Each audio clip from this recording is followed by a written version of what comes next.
What is up, my one subscriber out there, if you're watching this video? What we're going to be doing today is we're going to be having some fun with Borderlands 2. We're going to be doing a siren build. And before we get into this video, I'm going to let you know now, this siren is going to be based on health, causing as much destruction as she can, and crowd control. And a little bit of healing. What you're going to notice here is I went fully down Cataclysm. I grabbed Flicker. I tell all my friends, you don't need to get this. If it doesn't fit you, don't use it. I'm just throwing this out here, YouTube video that is, to just help people that are undecided about what to do with their Maya. Mine's a little different than usual. I don't focus heavily on stuff. As you can see, I definitely take variety in my characters. I'm just lying. I just didn't like the bottom skills for Maya, for these two skill trees.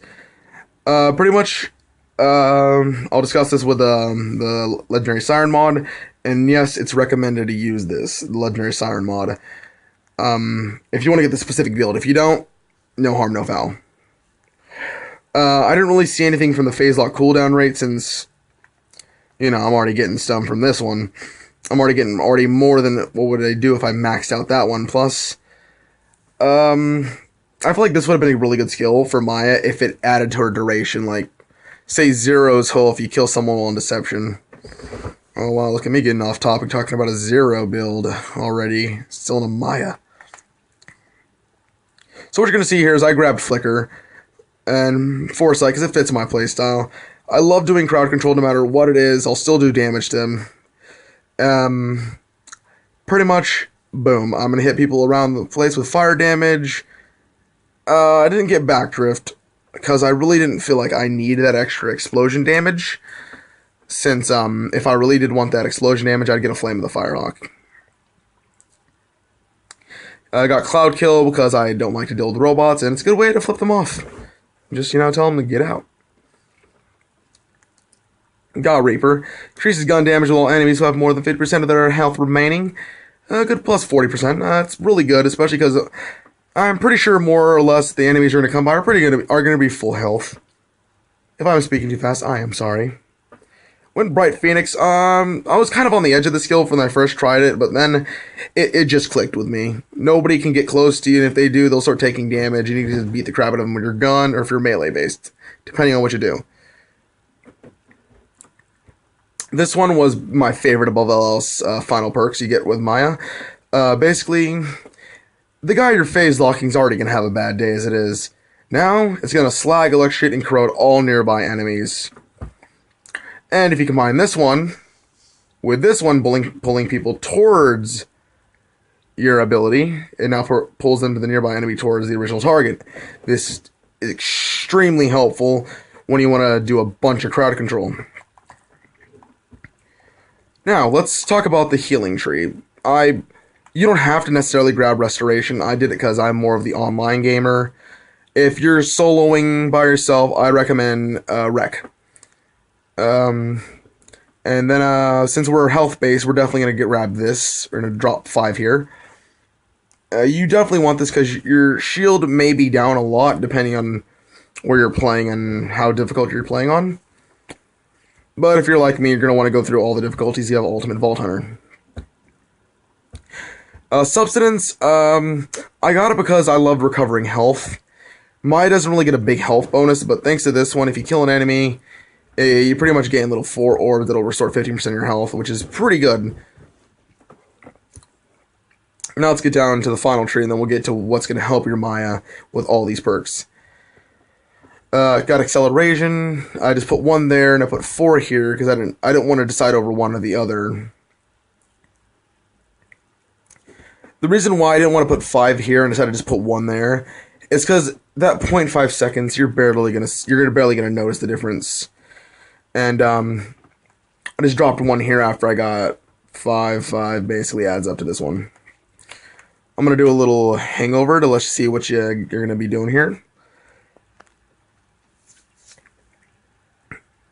There you go. If you did not see that, you may be able to pause the video. I picked Nasty Seeker because I love the explosion damage. As you can see, definitely favor explosion weapons, but as you see, I have my own little arsenal back here if I need it. And like I said before, this is highly recommended. You want to have this. Last I checked, you can farm Vermivorous for the legendary class mods. I think there was another one. I think it was probably a raid boss that came out in a DLC that gives you the legendary class mods. You'd have to look it up. All I know is Vermivorous dropped it. That's how I got this one. I highly recommend this shield. I'm not sure who you farm for it. I'll probably throw it in the description below. But this is a very helpful shield because it boosts your health. Basically, you're going to want Maya's health to be up. And your capacity is kind of low, but it's worth it because if they do get through your shield, well, we got this little perk right here to dish half of that damage back at them. I went with a Flauntier because Double Trouble, I Slag and Shock, and since those are both have a higher chance to hit, that 18% now becomes higher. It doesn't matter what kind of grenades you use. Like I said, my Maya is used for crowd control. I'm with the homing bonus package. I don't have to aim. I just toss, let it hit the enemy, and boom. Blood of the Seraphs or a cooldown relic is recommended since you're going to be definitely want to hit enemies with your phase lock. You want to use your action skill most of the time. That's how you're going to get your full advantage out of your Maya with this build. But I went with max health because I get more beneficial factors from it. And if I do want to have a faster cooldown, I'd recommend using this if you're more of, I'm going to phase lock more people than usual. I usually find this not to help too much, shaves 2 seconds off from if you already have this. You get probably, last time I checked, you get 8.6 to be specific seconds. 8 seconds, 0.6 milliseconds, I think that's how you say it. And adding the cooldown time just knocks it right down to a 6.7. Not a tremendous change, but it does help out. I'll give it that. And that's pretty much our build. Wait, never mind. Me being stupid. The antagonist is also what I'd recommend, but since it doesn't give you anything but a deflection chance, no health bonus or anything, if you're going for more, if you want to be a defense kind of Maya, go for this. You're basically getting the same thing with the perks, but if you're the kind of guy that likes more shieldage, then this is a good shield for you. Don't worry about those. Well, if this build helped you or hindered you, please leave a comment below. If I should do more builds, I probably will, no matter what you say. So, let's end a video like all good videos should end, with a suicide.